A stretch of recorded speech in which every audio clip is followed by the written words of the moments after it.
Namaste, Namaskaram, and welcome back to Infinite Abundance. We are in the 6th chapter of our Dasavatara journey. 6 avatars, each one a divine response to a specific moment of human and cosmic crisis. Matsya, the fish who preserved knowledge through the flood of chaos. Kurma, the tortoise who gave stability to the churning of creation. Varaha, the boar, who descended into the depths to restore the earth herself. Narasimha, the man-lion, who showed us that justice has infinite creativity. And Vamana, the dwarf, who revealed that humility and wisdom can reshape the cosmos itself. Each avatar matched its moment. Each one responded precisely to the kind of imbalance that had emerged. Today's avatar does not come with playful cleverness or cosmic grace. He comes with a divine axe, received directly from Shiva. He is a Brahmin who fights, a sage who is also a warrior, a teacher who is also an executioner. His name is Parashurama, and his story is perhaps the most uncomfortable in the entire Dasavatara, because his teaching is the most difficult one. Sometimes dharma requires the courage to act, not with compassion but with clarity. To understand Parashurama, we must first understand the world he was born into. At its best, society moves in a delicate balance. There are those who dedicate themselves to knowledge and reflection, those who take on the responsibility of leadership and protection, those who create trade and sustain resources, and those who support the everyday rhythm of life. When these roles are aligned with responsibility, something remarkable happens. Power protects, wisdom guides, resources are shared, and life in all its form is allowed to flourish. But balance is not permanent. It must be maintained consciously, continuously. And over time, something began to change. Not suddenly, not dramatically, but slowly, almost imperceptibly. Those who held power began to forget why they held it. Protection became control. Authority became entitlement. Strength became something to be exercised rather than restrained. And when power began to turn inward, when it serves itself instead of the whole, imbalance does not arrive with a single event. It accumulates quietly until one day it can no longer be ignored. The precipitating event in Parashurama's story involves a king named Sahasrarjuna or Kartaviryarjuna, a king with 1,000 arms who had received great boons and believed they made him untouchable.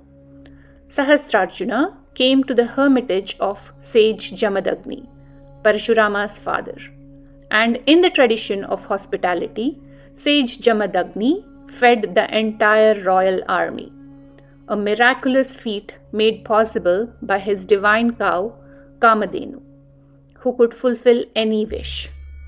Sahasrarjuna wanted the cow. He was refused, and so he took her by force. He burned the whole hermitage, and in the violence that followed, he killed the sage Jamadagni. This is the moment of Parashurama's transformation. Personal grief becomes cosmic mission. Parashurama vowed to cleanse the earth of corrupt kings who are in power. And he did so, 21 times over.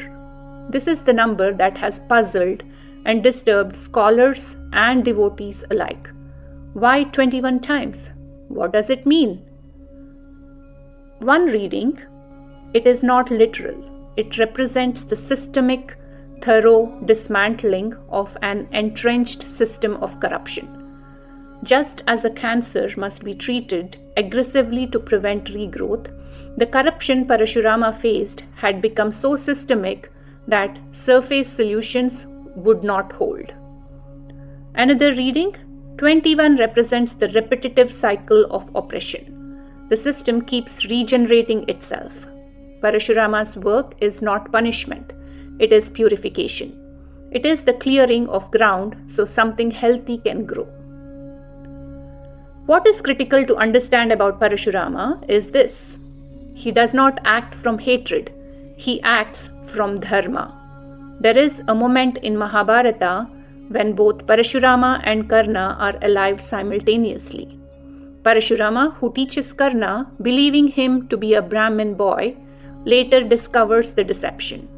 His response is significant. He curses Karna, but he does not destroy him. His anger is measured. His action is calibrated to the offense. This is the character of Parashurama. He is fierce, yes. He is uncompromising, yes.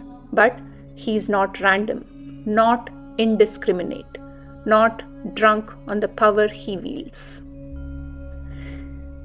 He was also, notably, a great teacher. He taught Bhishma, he taught Dronacharya, he taught Karna, some of the greatest warriors of the Mahabharata age, learned at the feet of Parashurama.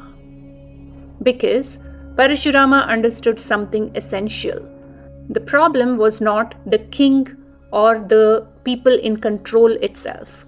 The problem was the person who had forgotten their dharma.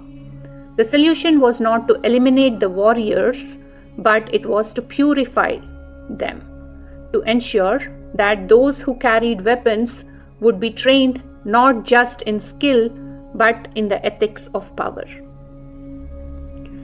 In the arc of human civilization, Parashurama represents one of the most critical transitions, the emergence of accountability. Early human societies had leaders, chiefs, elders, warriors, but the concept that even the leader is subject to law, that power is not self-legitimating, is a late development, and its absence has caused unspeakable suffering throughout history. Historians and political scientists identify the emergence of rule of law, codified systems that even the powerful must respect, as one of the key differentiators between societies that flourish long-term and those that collapse. The deepest teachings of Parashurama is the distinction between anger and righteous action. Parashurama's mission, brutal and disturbing as it appears on the surface, represents the transition, the age where kings could do whatever they wished with impunity is ending. An age of accountability is beginning. In evolutionary terms, we moved from might makes right to rule of law. That transition required exactly the kind of decisive, costly, uncomfortable action that Parashurama represents. There is a temptation to use the example of Parashurama to justify vengeance, to say, my anger is righteous, therefore my action is justified. This is precisely the misreading the tradition cautions us against.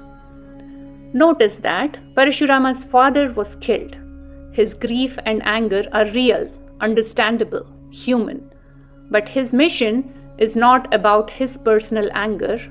It is about the systemic corruption that made his father's killing possible. He acts not to satisfy his grief, but to prevent the future griefs. The sign that his action is dharmic, not merely emotional, is this. When the task is done, Parashurama stops. He does not continue indefinitely. He transfers his power and moves to a life of contemplation. He becomes a teacher. The warrior becomes a sage again. Righteous action has a beginning and an end. It has a purpose beyond itself. It serves something larger than personal satisfaction. That is the teaching that distinguishes Parashurama from the very tyrants he confronted. The axe in this tradition is not a symbol of violence, it is a symbol of clarity, the ability to cut through what is rotten, to remove what has become an obstacle to life and growth. Parashurama came with an axe. He cleared what needed clearing. He purified what had become corrupt. He trained those who would carry the torch forward. And then, his mission complete, he stepped back. That is perhaps his most important act. The willingness to stop, to let go, to allow what comes next to come. And what comes next? In the 7th episode is the most beloved story in all of Hindu mythology.